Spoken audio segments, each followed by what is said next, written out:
Hi, I'm Candace. And I'm Ripley. And this is Comicsplaining. The show where we're not going to listen to what the blurb says. Fuck you, Dad. Yeah. Well, we're talking already about the comic we're going to be talking about today. But give me just a second to intro that. This episode, we're going to go shoot to wrap up the last issues of Stan Lee writing the X-Men before he leaves the title.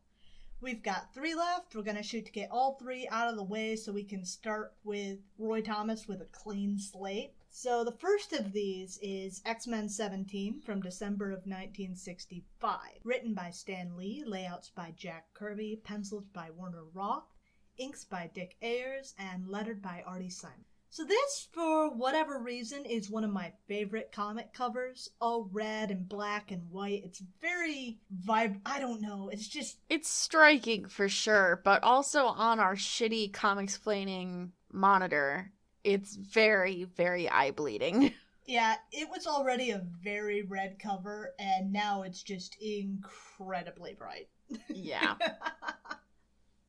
But even the corner cap, or whatever we're going to call this little doohickey over on the upper left corner, is still in all red and black and white, and I think that's a really neat touch. Yeah, it is. And the logo is, too. Yep, that's fun.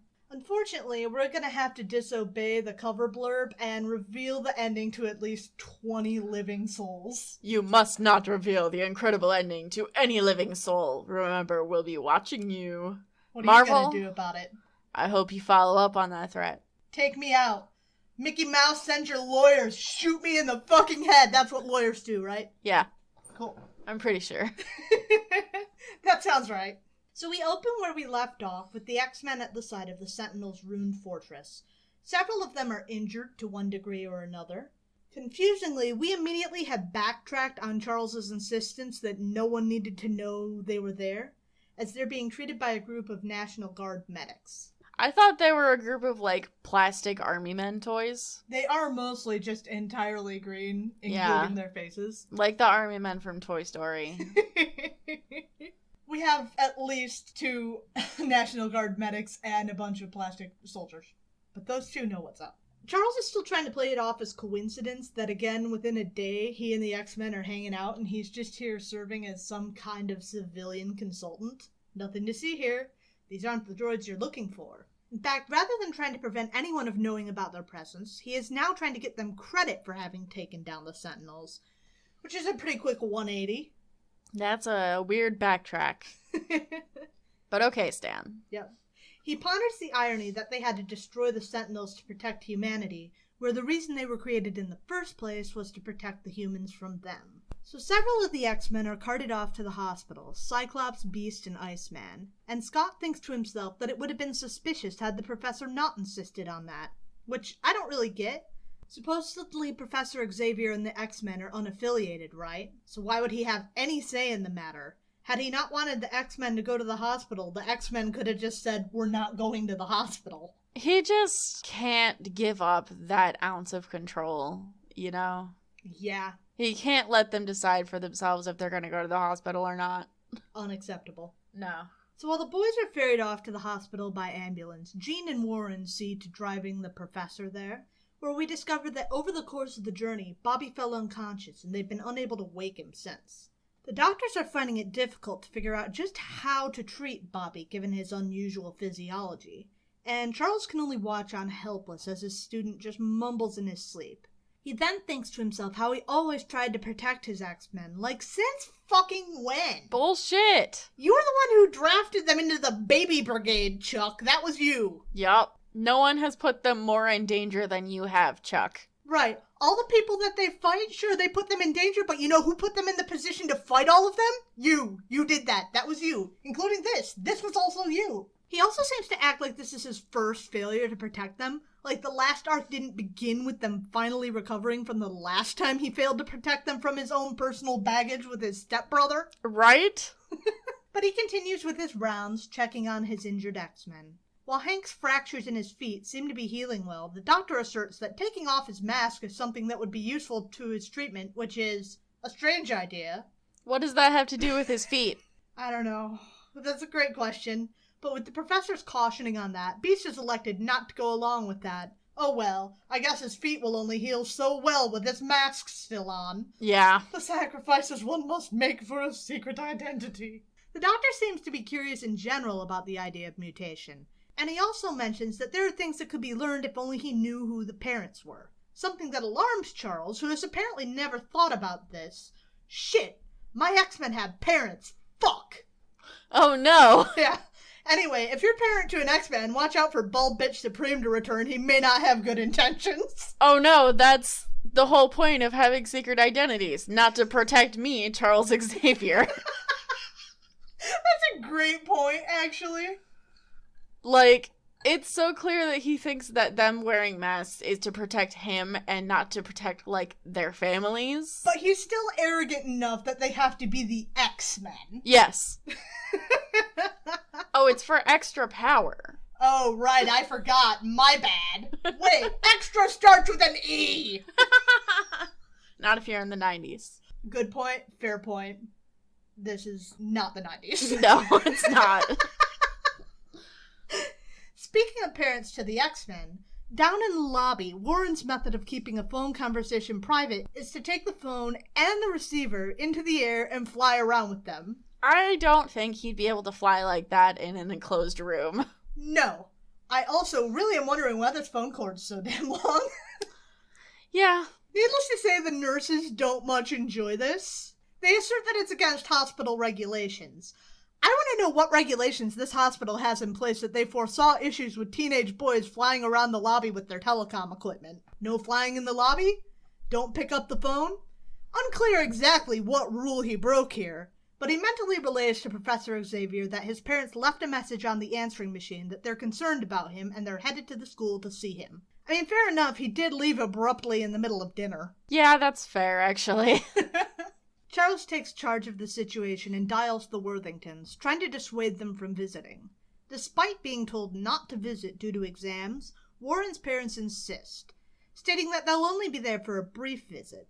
Exams, but they're already graduated. Right, they're already graduated, and then Charles says they were out on a field trip, but now they're taking exams. Also, that doesn't explain why he left in the middle of dinner.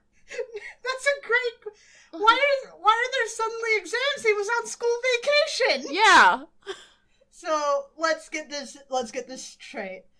The X-Men were on school vacation, and then Warren had to leave immediately because he had a field trip to go on at school, and now that's why he wasn't at the phone. But now he's back. But now he's taking exams. Vacation. No one knows what happened to that. Yeah, some things ain't adding up here. Also, they're trying to keep his connection secret, and yet Warren goes and gives him the phone to talk to his parents in front of this nurse here. That's a great... Yeah, I never even thought of that. Sorry I'm pointing out all of the inconsistencies on this one page, but it's really jumping out to me. There's a lot to take in here, and I appreciate it, because this page has always bothered me, but... You're seeing stuff that I never even considered. So this page is even wackier than usual. Yeah. Well, this, along with a certain unease that he can't put a finger on, leads Xavier to urge Warren to fly home and make sure there's nothing out of place at the school, and assumedly to make sure that there's at least one student at this school that's taking exams. Oh, these are exams for one person exams. I forgot about them when I was on vacation. He failed, so he has to take it again. Well, everyone else is out having fun. Yeah. Makes sense. Even with Warren's concerns, it's difficult for his spirit not to lift as he soars through the air towards home. And he touches down, unaware that some lurker inside the house is watching, resolving to bring down each X-Men in turn, one by one, starting with Angel. As Warren steps through the door, he's immediately put on guard, as the door usually automatically locks, but he didn't even have to unlock it to get inside. He doesn't have long to wait to see what the problem is, as a battle axe rips itself free from a suit of armor and yeets itself through the walls of the school towards him. Xavier really is like a stereotypical Rich cartoony rich person. Rich Just has a fucking suit of armor in the fucking... mansion. The mansion. In the foyer. That battle axe then turns into a lance. Oh my god, I didn't even realize that. See, it's like, No, it it's always a lance. What? That's fucking weird. It's a lance with a battle axe on the end. That's bizarre. Intense. Would that be worse or better for lancing? Worse? Well, it does have the pointy bit. Well, yeah, but you need control. Yeah, that would make it pretty heavy and hard to keep in place. And also it would be a shitty battle axe because you wouldn't be able to hold it right. Because of the cuppy thing. Well, Angel manages to dodge it, but then he hears a taunt from whoever this mystery attacker is from elsewhere in the house, and he speeds through the halls searching for them, only to blunder into a trap.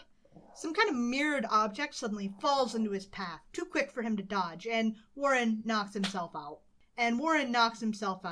Predictably. Back at the hospital, Charles continues his rounds. He finds Scott trying to fend off some optometrist who insists on examining his eyes, refusing to take no for an answer. Anything oddly physical about it, like, bruh, your patient said no, you can't force him to take an eye exam. You literally can't. Also, he said that all that was wrong with him was some bumps and bruises. Why the fuck is this optometrist here? He's just really dedicated and wants to know how Scott's eyes work. Probably. That's honestly what I've been thinking. Also, this dude is, like, weirdly ripped. Look at this. He really is. I will make you take this eye exam, little boy. They got their strongest optometrist in the entire hospital. He won't listen to any of the rest of us. You've got muscles. Yeah, that'll work. I'll intimidate him into reading the eye chart.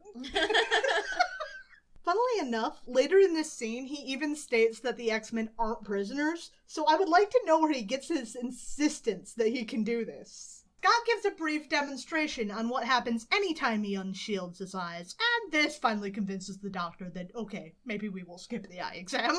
And Scott and Charles leave the examination room, where Xavier informs Scott that he's lost contact with Warren. On edge, the pair of them decide to drive home and investigate for themselves just what is going on. Professor X's weird wheelchair, that's like a lawn chair with wheels on it, doesn't have handles, so Scott just has to grab the back and push him around. That's so bizarre. Anyway, go on. That is strange. On entering, Charles and Scott find no sign of Warren, but Cerebro is wailing its distress throughout the house. Some kind of threat. Very close indeed. The pair of them walk right into the obvious trap, wanting to silence the noise, which, I mean, fair, mood, God, I hate loud shit. Apparently the threat they face is someone unlabeled on Cerebro. As they ponder just who their foe could be, a mental wave disruptor rises up snake-like behind Xavier before striking, wrapping itself around both his body and his chrome dome, leaving him unable to think. Why does he have that laying around? Great question. I mean, he just has weird shit, though. I guess. If only it was his kegger helmet. Or maybe it's a mental wave disruptor, so maybe it's what he uses when he doesn't want to hear teenage thoughts anymore. Oh my god, that's not a bad point. This is my quiet place, so I don't have to hear, but I can't date her because my eyes. If only he loved me. God, Scott can't see that she loves him, but she does. This constant bullshit. I really do feel bad for Xavier as a telepath living in a house full of teenagers. Yeah, you gotta. You really, truly do.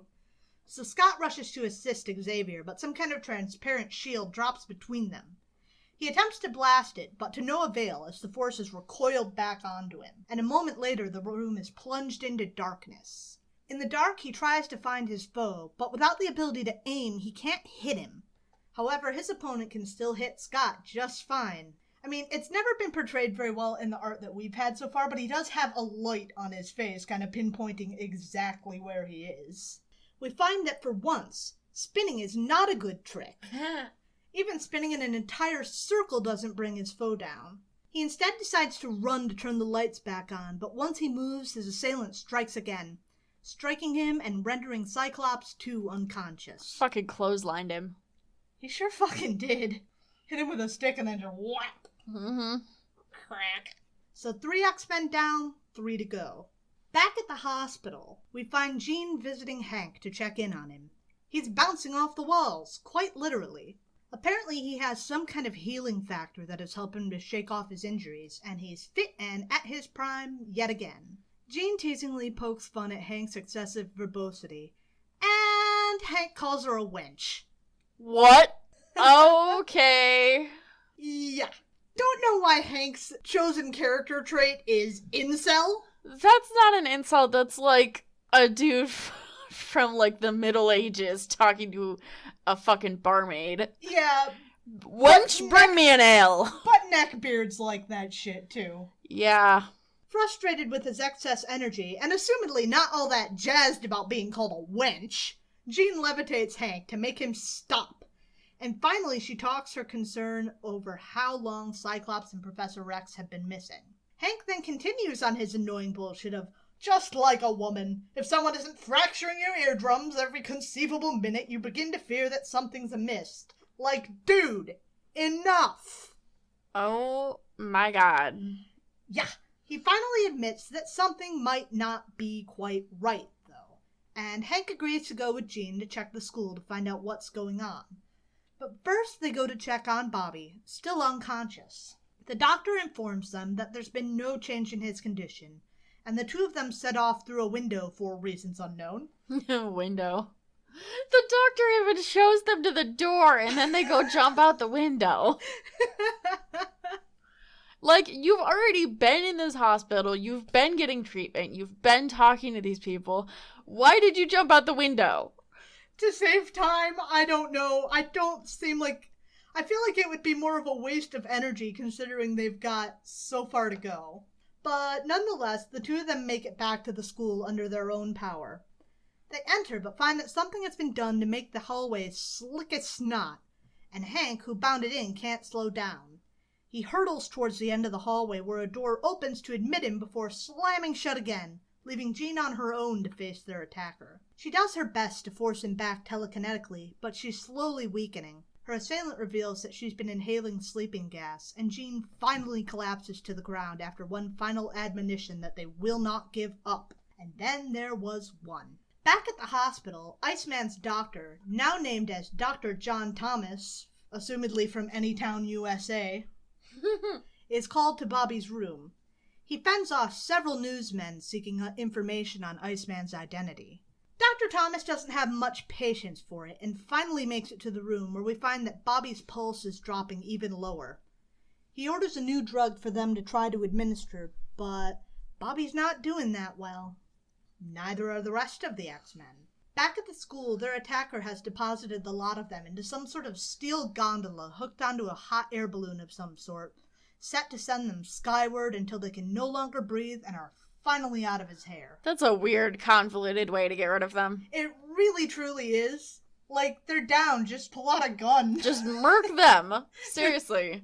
You get the feeling that he might not actually want to do this. Yeah. Either that or he's just really into bizarre Rube Goldberg solutions to problems. Yeah. You never know. Even as Warren is leaving, his parents are arriving. Curious about the lack of reception, they head to the door and we finally see the one who's been responsible for all of this. They ask who he is. He answers that he is Power. But men call me Magneto! Oh my god. Alright, I saw that coming, but that reveal was very good, and I'm glad I didn't mention my suspicions beforehand. So what clued you in? The mental wave disruptor. Yeah, that's a good one. Because I was like, well, that's a metal thing, so maybe it's Magneto. Well, you were right. I was. On that note, we close the issue, leaving us on a cliffhanger until X-Men 18 from January of 1966. Written by Stan Lee, art by Werner Roth, inks by Dick Ayers, letters by Artie Simek. See, I know we agreed that the pigtails are an acceptable compromise on Jean's hair, but looking at this cover, I'm having second thoughts. Yeah, I mean, they don't look good. Let's get that straight. But at least it's not turning her hair into a disgusting mat on the back of her neck. But this is bad. It is bad. We open on the X-Men drifting ever higher in the sky as their balloon climbs, the lot of them still unconscious as Magneto watches their ascent. He then lifts the entire school building from the earth, ready to dash it to bits and erase every trace of the X-Men, before having second thoughts and setting it back down. Oh, what happened to Warren's parents? We'll get there. Oh, okay. Yeah, they're not here yet. Okay. We've hopped back a little bit to give some context to their arrival, I guess. I see. But Magneto decides not to destroy the school. After all, he will need a new headquarters from which to start again. What would be better than to take his enemy's old home and claim it as his own? He tidies up the place and then obliterates Cerebro as somewhere along the line it started wailing again. Only then does he hear the car in the drive and come to greet its occupants, as we saw last issue. He ushers them into the house and then uses his power of magnetic attraction to force them to do as he commands. Uh-huh. Ordering them up into a guest room in the mansion.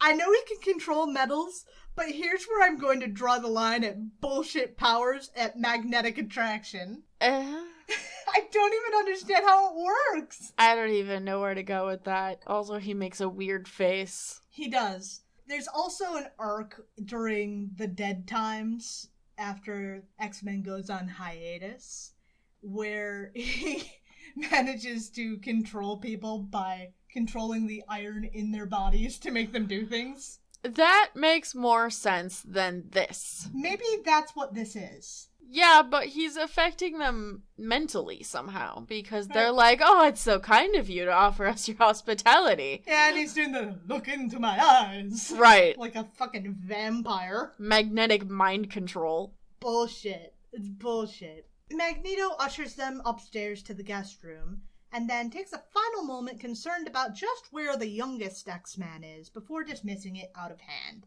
After all, he defeated the others, didn't he? Back at the hospital, the doctor is ready to try this last-ditch resort of this new medicine to bring Iceman back out of his desperate state. What the fuck? Yeah, the nurse comes along with this ridiculous laser hypodermic device. What? That they intend to use to pierce the ice and administer the medicine to Bobby. It does seem to be working. Within moments, his delirium-induced mumbles seem to be fading and he settles down. Meanwhile, the gondola continues to rise. The X-Men continue to sleep, except for Charles Xavier, who has finally come to, though he still cannot use his abilities in any way and remains bound in the coils of the mental wave disruptor. For reasons that even the book's explanation is entirely insufficient to understand, Charles manages to strain against the device until it is finally destroyed. I'll read out what it says, and you tell me if it makes any sense. My ability to read minds and project thoughts is due to the counter-ego which I possess. Even now, that same counter-ego is probing the distorter, applying as much stress and strain to it as humanly possible. Like, okay, so the device stopped you from using your powers, so you used your powers to stop the device from stopping you from using your powers. Yeah. That checks out. Sure. Still, finally freed, he sets to work awakening his X-Men. Beast and Marvel Girl first, with Cyclops and Angel following close behind. So, this is where the story starts to go off the rails. It was working okay up to this point. There were issues, but it was working alright. But we return to the school, where Magneto has decided that no longer does he plan to look for new mutants. Instead, he plans to create an army of them from Warren's parents because they have the genes to make mutant babies. He's going to make an army of mutants. Not quite the old-fashioned way, though. Okay. No, with the equipment contained in Xavier's lab, he's going to create some kind of device to cook up new Worthington mutants from their cell patterns. I know we hinted last issue at the parents being a weak spot, but who out there thought this is where that was going? Yeah. A hostage situation? Sure. A blackmail situation? Why not? Magneto creates a device to make an army of mutants from Warren's parents' genes, kinda out of left field. A little bit. So up in the gondola, the X-Men seek a way out of their predicament that wouldn't kill them in the process. In doing so, Charles realizes just what Magneto is trying to do. He explains, much to Warren's distress, the situation that his parents are in before finally reaching out to the weak but recovering Iceman in his hospital bed. Bobby builds a giant ice slide leading all of the way from the hospital to the school. Nothing suspicious about that. That's not noticeable at all. That set in motion, the X-Men continue trying to descend. With Jean's telekinesis, she can keep them from raising any higher, but she can't exert enough force to pull them back down to Earth. Charles then explains exactly how Magneto managed to make his way back home. In a second bizarre wrong use of magnetism in one issue, Magneto explains how he reactivated the depleted cores of atomic spaceships that the Stranger kept on his planet and then blasted off, leaving poor Toad behind. That doesn't explain how he escaped from the Stranger. I guess the Stranger was busy. The Stranger was just like, alright, you guys live on my planet now. You're just gonna like they were his cats, basically. He decided to let them roam around because the whole planet is his. You need free-range test subjects. Cage-free. Yes. And he also left the poor Toad behind. Oh no, Toad! We'll never see Toad again. That's so sad. Yeah, that sounds right. Doesn't it? Poor Toad. Having told Magneto's tale, Charles relays some final instructions to Bobby that we don't get to know just yet. Bobby finally arrives back at the school, assumedly having left one giant ice slide leading directly to the headquarters of the X-Men all of the way from the city. He climbs the walls of the school with an ice ladder, spying on Magneto through the window. In his weakened condition, Bobby nearly falls, but manages to catch himself at the last moment with a sort of ice lasso. Magneto, meanwhile, has finally completed his device, and he's fully ready to get to the business of making some new mutant. It seems at first as if it's working. Then, partway through the process, they stop developing. We find that in the other room, Bobby has built an arch of ice to obscure the sensors of the device that Magneto has used to sense the Worthington cells. Magneto also finds this, and he is none too pleased about it. And he quickly turns every object in the room into a projectile to hurl at the young hero. Bobby escapes, but Magneto gives chase, quickly falling into Bobby's trap. He finds himself trapped in an ice tunnel that Iceman has whipped up, leading them down the stairs and out of the building into an igloo that he hopes will contain Magnet Man. Unfortunately, while everything else has gone to plan, there's just one hitch. Magneto plugs up the escape hatch that Bobby left for himself, somehow, with magnetism. You know how magnets work on ice. Definitely. Totally. Finally, the X-Men devise a solution for their problem. Scott uses the narrowest, tiniest optic beam to poke a hole in the balloon so that the gas can leak out. And Jean changes the use of her power to instead serve as a brake. And they touch down just in time to come to Bobby's rescue. Cyclops blasts them out of the gondola just as Magneto's about to overcome Iceman, and they charge into the fight. But it's no use. Magneto still has Bobby held hostage. Bobby utters a defiant protest as a distraction, so Angel can swoop in and take Magneto off guard, and finally he's lost his advantages. Finally, the X-Men are free to attack, but Professor Xavier warns them off, redirecting Magneto's attention to him. He begins to close in on Xavier, ready to end his strongest foe, when Charles redirects his attention to the sky, revealing his actual plan. And we find that Charles reached out into the ether and called out for the Stranger to bring him back to get his escaped captive. And with that, Magneto flees into the night. The X-Men can finally rush into the house, hopefully stopping Magneto's machines from finishing the task he'd given them, and managing it just in the nick of time. So they, unmake the people that were being made? I guess they just start fading because they weren't done cooking. I don't know about that. Yeah, I'm not sure that makes any sense. I mean, not that most of this made a whole lot of sense. I think from the point where Magneto's like, I'm gonna make an army of mutants, this story just went off the fucking rails.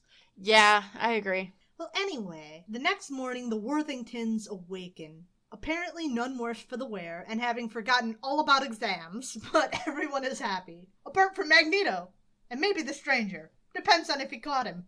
Probably. Yeah, I'd say he probably did.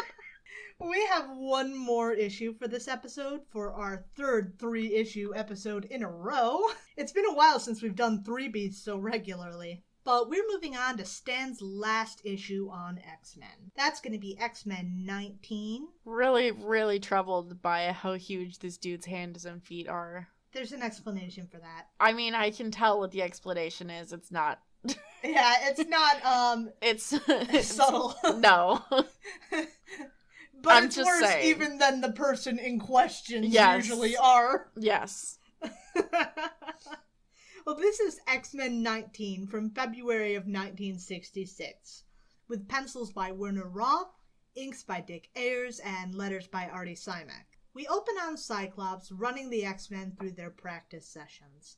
Apparently, Jean's strenuous training means levitating herself and a book she's trying to read. Quickly, things turn to clowning, as they often do, with Warren spoiling Bobby's aim at some targets he was hurling ice spears at, and Bobby, in retaliation, flinging ice flakes right on back at Warren. Despite several warnings from Scott to quit clowning around, the boys persist until Scott blasts Bobby and chews the pair of them out for not taking training seriously enough. This is the first clowning around in the Danger Room sequence that we've had in a while. Beast decides to jump through his obstacle course on one hand. Scott cautions him not to, but alas, too late, and because of shenanigans, Hank ends up launching obstacles through the room at his friends. The professor is quite delighted and thinks they've done a great job. As such, he calls training to a close and announces that the X-Men have earned themselves a vacation. And the X-Men Again? are like, yeah. And the X-Men are like, why do I hear boss music? Right? They aren't, but given past experience, they probably should be. Yeah. No. Hank and Bobby immediately exit stage right on an ice slide out the window, and then Warren asks Scott, but not Jean, on a double date. Oh. Scott had coincidentally been sulking about how he couldn't ask Jean on a date because of his eyes, and he says no. So the double date is off, but nobody said anything about Jean here. Maybe it's some other girl, or maybe it's just Warren wants to go on a date. With Scott. Yes, obviously. Yeah. I think we can all agree that Warren wants to go on a date and he wants Scott to be there. No matter what else is going on, if Jean is there or anyone else is there, he wants to be on a date and he wants Scott there. He did ask Scott and not Jean. Yeah, so draw what conclusions you will. Indeed. Yeah, the double date's off. We will eventually come to learn that Warren has a very interesting understanding of the term double date. Well, while Warren and Scott don't go off on their double date with assumedly Jean and maybe a fourth party, Bobby and Hank do indeed find themselves off on a double date with Zelda from the coffee shop and a blind date for Hank. Hopefully he manages to hold off on calling her a wench until at least an hour into the date. Hold off the slurs, buddy boy. They're at the library waiting for their dates to meet up with them, and a librarian comments on Hank's perusing the children's section books. Hank in return gets snippy, but Bobby is puzzled because Zelda shows up, but she doesn't have her friend in tow. Hank in return gets snippy, but Bobby is puzzled by Zelda not having her friend in tow, which Hank finds absolutely fine because he's beginning to find the company of females somewhat trying. Okay. 3 guesses as to who Hank's intended date is, and the first 2 don't count. Didn't Zelda say that she wasn't going to go on a date with Bobby again? Yeah, I think she was just frustrated, though. Yeah. With Hank thoroughly chastised, the 4 of them leave the library, but unfortunately spot another of Vera, the librarian, one of her suitors, one Calvin Rankin. We can see by the fact that his face is pink that Calvin is mad. Oh, he's so mad. Indeed, Vera earlier turned him down for a date, and now here she is, arm in arm with another fella. Poor Vera, choice between anger issues and incel way before the term existed. Yeah. Hank actually plays the gentleman and intervenes on Calvin's angry ranting towards Vera, but this doesn't go well as Calvin immediately takes a swing at him. But while Hank is able to dodge his punch, he immediately finds that Calvin too is able to dodge just as well. And then Calvin jumps out of his shoes, dodging about before finally landing a kick to the head, knocking Hank down to the pavement. Bobby tries to intervene, only to get a snowball pitched his way. Some nearby construction workers witness the scene and come to Hank and Bobby's rescue, off to save them from the rotten mutie, chucking bricks and hammers and anything else that they have at hand, which is gotta be fairly uncomfortable for those boys. Yeah, a little bit. Yeah. Calvin makes his getaway, but after a moment of thought, realizes that he now knows the identity of 2 of the X-Men. Well, kind of. He doesn't know their names, but he knows their faces and their associates. He's delighted at the thought of finding the rest of them and destroying them for literally no reason. Well, maybe not no reason, but destroying a whole group of people because one of them dated a girl who didn't want to date you seems like a little bit overkill. Yeah. He's quickly brought down off his high as his powers fade, and he remembers that he only retains powers of those that he mimics while he's near the people in question. Ding dang darn. No, we're left to leave him on this, and instead we turn to Jean Grey out shopping because of fucking course she is. Women in shopping, am I right? Women be shopping. Oh, they sure do. And not only was she shopping, she spent all her money on shopping and now cannot shop anymore. Oh, darn. She decides to duck in for a snack before heading home, and in there she bumps into, quite literally, another boy carrying a lunch tray. It's Rankin again, baby! Oh, jeez. And he's immediately furious. But they part ways, and he sits down with his coffee to fume, angry still that the sugar is on the other table. How dare it be not at my table? To his surprise, though, that is enough for him to manage to pull the sugar to him, and through that, he's found himself another X-Man. I really do like that he puts two and two together, unlike half the people. I've come to appreciate in old comics that anyone puts the pieces together, even if you know that the only reason he's doing it is the same plot convenience that prevents other people from doing the same. This is so many coincidences in a row, though. Also, how did this dude find out that he had the power to mimic other mutants? We'll get there. Oh, okay. But yeah, it is odd that he managed to run into another X-Men after running into Hank and Bobby. Right. Like, the first one, I guess I could excuse it, but it's then... a chance encounter. Right, but then to immediately run into Jean at, like, the mall. Well, everyone returns home, and Bobby and Hank relay the tale of their strange encounter to the professor, who denies that it's possible, as Cerebro hasn't registered any new mutants around. Didn't Magneto destroy Cerebro in the last issue? I was wondering about that. Maybe he rebuilt it. I don't know. He forgot one of the screws. Maybe that's why Cerebro hasn't registered any new mutants. Yeah. And Charles just hasn't gone up to his office yet. Didn't realize. Mm-hmm. Oh, Cerebro's been awful quiet. I guess there's no problems. However, the doorbell rings, and Xavier realizes that Calvin has managed to find them. After an apology to Hank, Calvin enters and meets the X-Men, one by one gaining their powers. The professor then dismisses him upstairs and cautions the X-Men to prepare themselves for a fight, as Calvin does much the same. I want to know how he knew to prepare himself with the exact glasses that would stop Cyclops' optic blasts, and a binder. But maybe he was already wearing a binder, who knows? Be a hell of a coincidence, but why not? Trans. Yep. Odd coincidence, wing boys be trans. Yeah, boys with wings, they're trans. That's true, every one of them. Mm-hmm. That's a fact. Do It we know is. any other boys with wings? Nighthawk? Nighthawk is totally trans. Wait, does Nighthawk have wings? I don't even remember. I don't know. What the fuck? Who the fuck is Nighthawk? Member of the Squadron Supreme. Thor has wings on his head. Does that count? Yes. Okay. So does Cap. Yep, they're both trans. Sorry, folks. That's just how it is. That's just how it be. But things proceed much as laid out. Mimic fights the X-Men. He's very clever at using their powers, but he still can't fight all of them at once. There are too many of them. They finally bring him down, but he takes the opportunity to kidnap Marvel Girl and make off with her into his car. Of course he does. Of course. He couldn't kidnap fucking Warren or Iceman or anyone else. Warren would make sense. He has the power of wings. And being trans. Great point! I would like to see Warren being the damsel in distress, personally. Oh, we'll get there. Oh? Not this issue, but eventually. Yeah.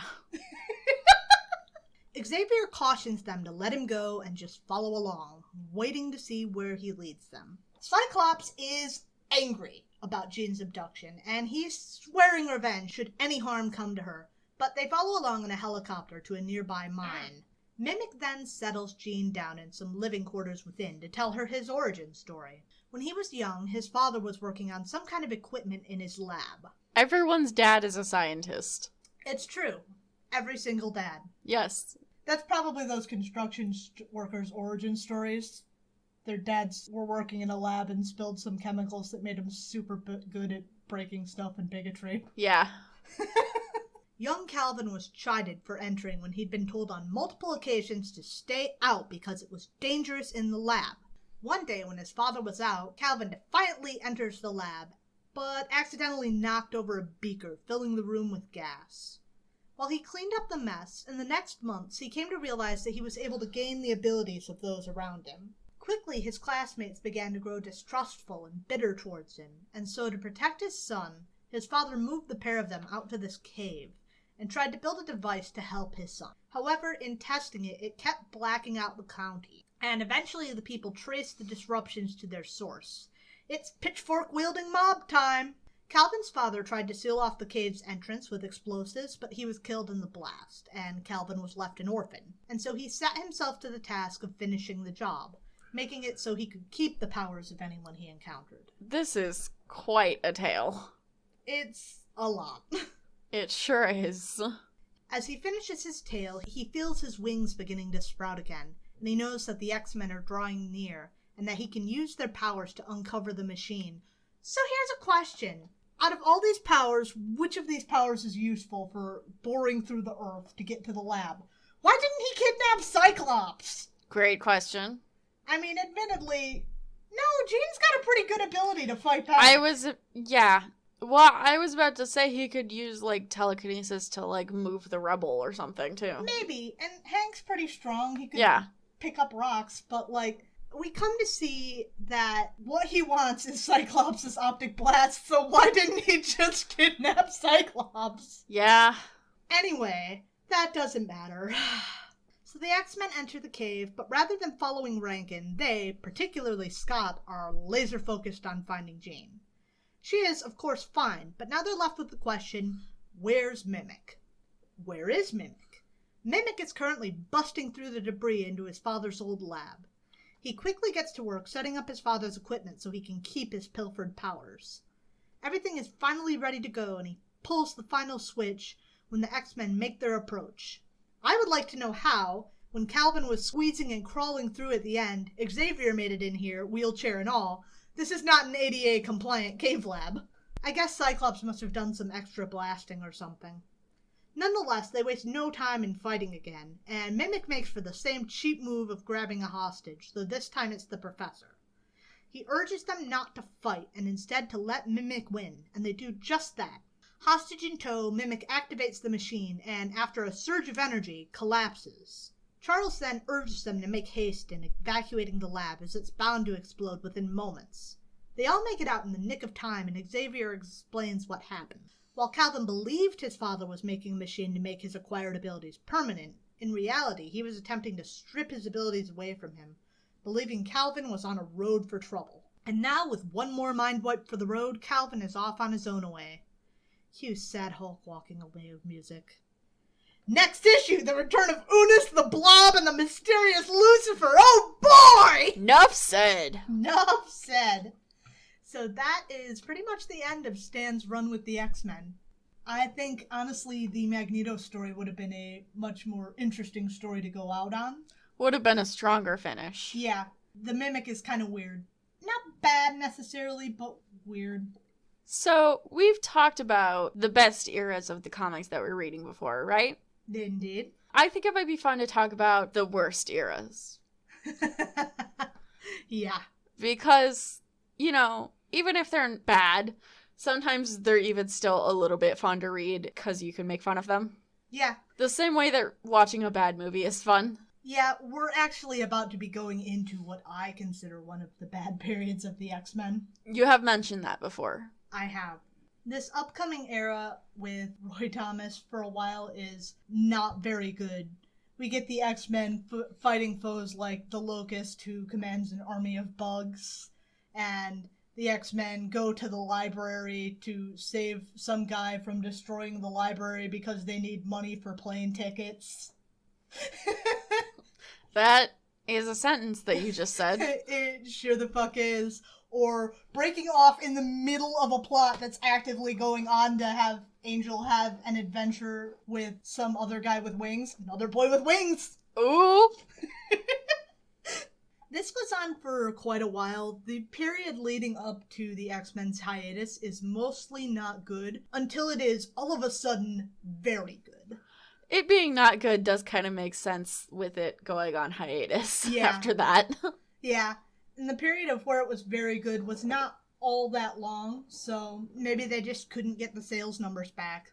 Yeah, probably. That's one period. How about your turn? Your turn for a bad period in Thor. Thor has its ups and downs, obviously. Any title does, because, you know, every few years you get a new writer and a new artist and whatever. I mean, one thing I could say is, like, the 70s, like, that entire decade is so completely forgettable. I barely remember anything that happened in the 70s in Thor. But it's not the worst thing. The worst thing in Thor is actually not until Thor number 460. I can say this one specifically. In 1993. It's by Ron Mars and Bruce Zick. And there's this short kind of series. It's in the middle of that big event, that one of the Infinity events, the one with the cult. I think that's Infinity Crusade. Infinity Crusade, that's the one. Infinity Crusade happens in the middle of this. It's just like, it's so bad. Like, you don't even understand. And it's coming off of one of the best periods of Thor right before that. So it's very jarring. And then immediately after that, you get into Roy Thomas, who's really bad. That's the bitch! Yes. That's the bitch! That's the bitch, indeed.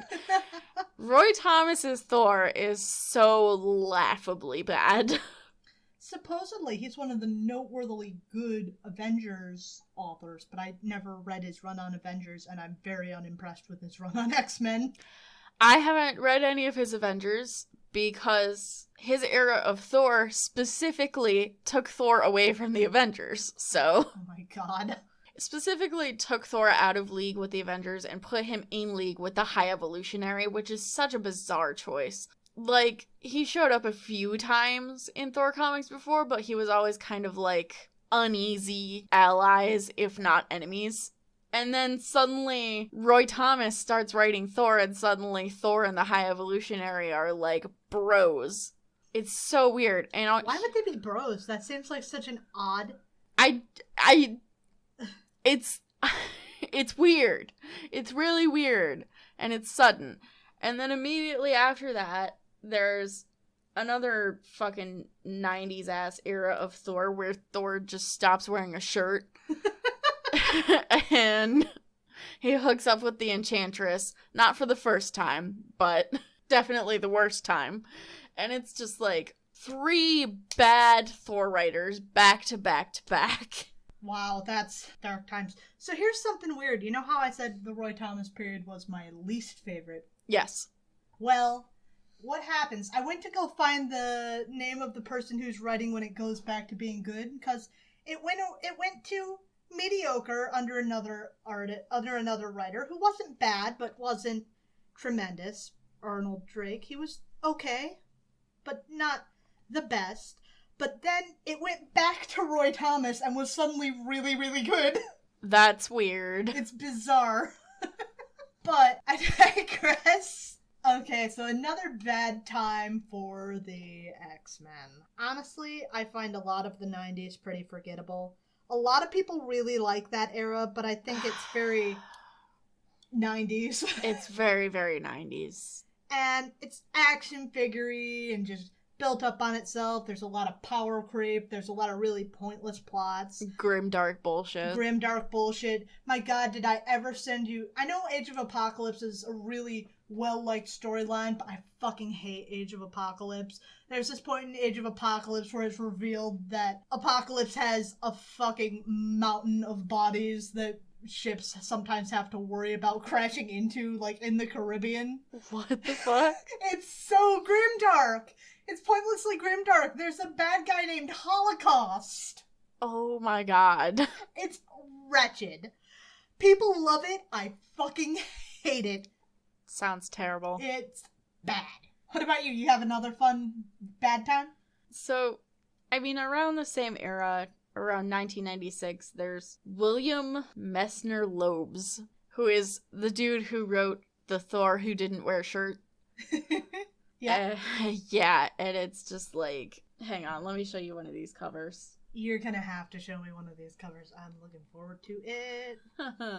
I mean, we're gonna get there in about 10 years of podcast time, but... Assuming we don't pick up the pace a little. Okay. The look on your face. Why does she have Captain America's shield? Cap's down here. What the fuck happened to Cap? I'm sorry, what the fuck happened to Cap? What the fuck happened to Cap? I can't figure out what's going on with him. I know. Like, is he smushed into pieces? I don't know.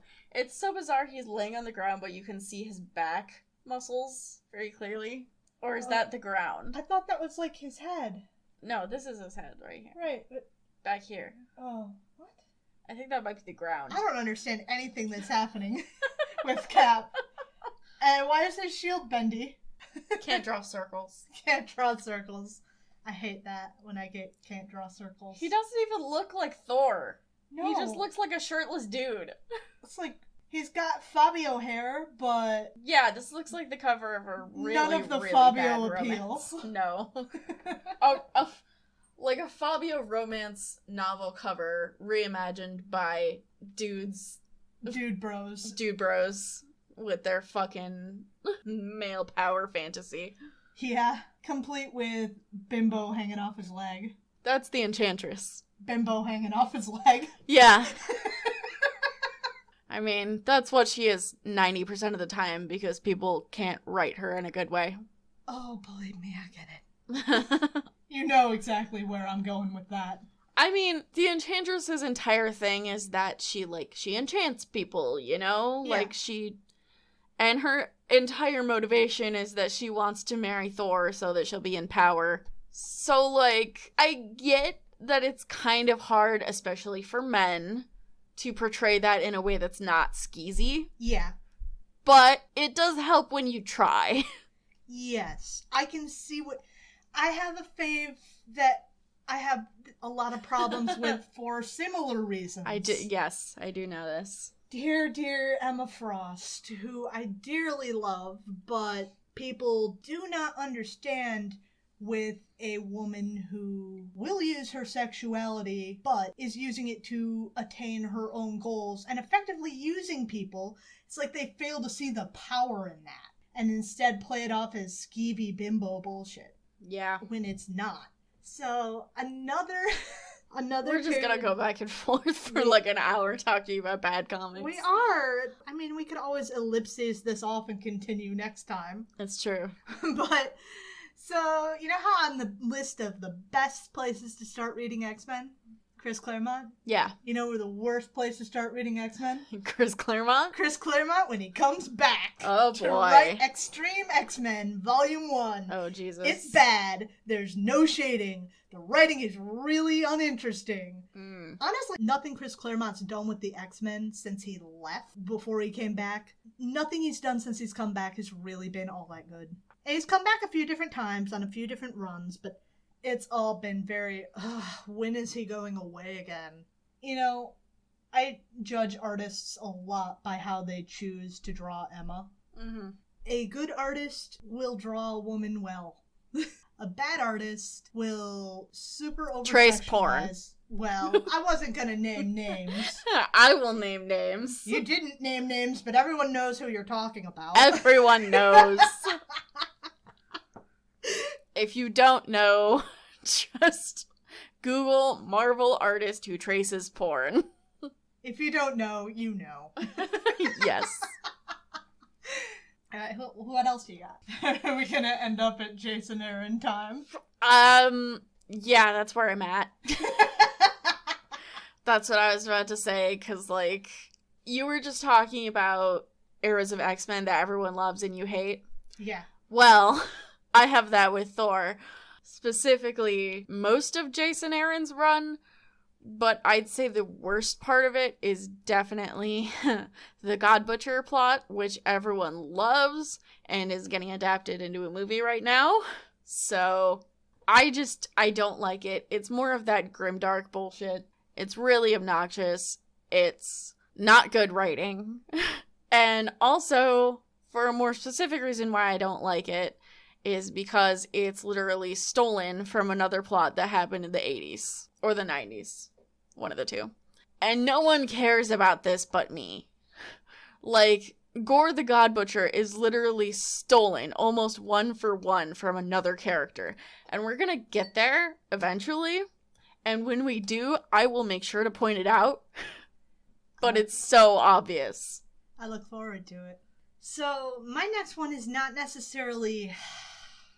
I was talking about this last time for eras that everyone loves, now that we're talking about that I have such a complicated relationship with. And that would be New X-Men Volume 1 by Grant Morrison. A lot of the plots in there are good. There's some interesting things going on. The mutants are now running a big school with a bunch of kids instead of just the chosen, 20 fucking people hanging around Charles's house. They're running a big school. We're kind of seeing what kind of effects that mutants have on the culture. There are mutant fashion designers and areas of town where mutants kind of come together and live as a society, band together, and things are kind of happening there. And there are good things going on there, but it doesn't make up for it. And we're back to Emma Frost. God fucking damn it. It doesn't make up for the misogyny. It doesn't make up for some of the really out of character choices. I think it's worth reading once you come back around to it for the plots and the things that are going on. It's good to know what's going on because things that happen there do reverberate for years. But all the time I see online that the place to start reading X-Men is read New X-Men 2001. Don't fucking do it. Don't read New X-Men until you have an understanding of who these characters are. Come back to it. Come back to it or start at the beginning like a fucking maniac. Yeah. Anyway, that's what I got. Alright, well, that was that discussion. It sure was. We probably just made a lot of people angry. Good. If you have bad taste, then you should know that your taste is bad and we hate you. Yeah. Anyway, review us 5 stars on Podchaser or iTunes. No, if you want to shoot us, please, I am open to hear arguments. I'm probably still not going to listen to you or agree with you. I'll listen to you. I won't agree with you. But I want to hear whatever you have to say. If you want to tell me why Extreme X-Men is a fucking masterpiece and why I'm wrong about fucking Grant Morrison, by all means, come at me, bro. Shoot us an email, comicsplaining@gmail.com, or hit us up on our socials. We're on Twitter, Tumblr, and Facebook. And if you agree with us and you want to support us and help us fight back the tide of bad comic opinions, sign up for our Patreon. If you want to see a video version of the show, we put that up every week on YouTube. Consider subscribing to us there. We would really appreciate that. And other than that, just the usual. If you want to join our alliance on Marvel Puzzle Quest, we are 615. That's the number 6, the number 1, the word fix, like fixing your car. You can support me, but not Ripley, by reading my webcomic. Yeah, if you exclusively want to support Candace, but you strongly disagree with my opinions on Chris Claremont V2. Yeah, so read my webcomic. It's on tapest.io/series/ephemeris. I haven't been great about posting new pages, but if more people read it, I might be better, but I might not. Also, you can catch me playing D&D every Sunday at 7 EST on twitch.tv/droptune. All right, well, next week we are going to be back with Thor, and we look forward to talking to you then. Bye! Bye!